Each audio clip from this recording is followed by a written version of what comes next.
अस्सलाम वालेकुम जी, हमारे साथ ज़ियाउर रहमान साहब। ये फरमा रहे हैं यूके से हैं, इन्होंने 160 पाउंड दिए जी एक कोर्स के, और दूसरे के कितने दिए सर?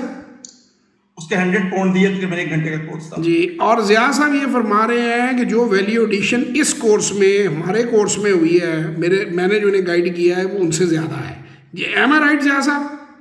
बिल्कुल सही।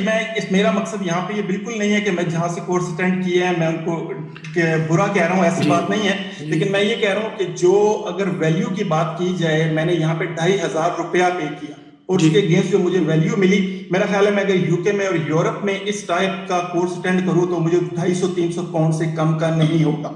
और इसमें जो प्रैक्टिकल आपने जो गाइडेंस बताई, जैसे बिल्कुल सेफ 100% सिक्योर आपने बताया, तो जी इन कोर्सेज में इस किस्म की कोई इंफॉर्मेशन भी नहीं दी जाती कि जहां पे आप सेफ ग्राउंड्स पे बिल्कुल प्ले कर सकें। जी तो बहुत बहुत शुक्रिया सर आपका। अल्हम्दुलिल्लाह मैं 15-20 साल से बिजनेस में ही हूँ, जी। ट्रेडिंग में मैं नहीं हूँ, और इस वक्त सबसे बड़ी मेरी जो कोशिश है मैं लर्निंग की साइड पे हूँ। जज़ाकल्लाह, अल्लाह ताला आपको खुश रखे। बहुत शुक्रिया, अल्लाह ताला आपको इज़्ज़त दे, आपको तरक्की दे। बहुत शुक्रिया, थैंक यू वेरी मच।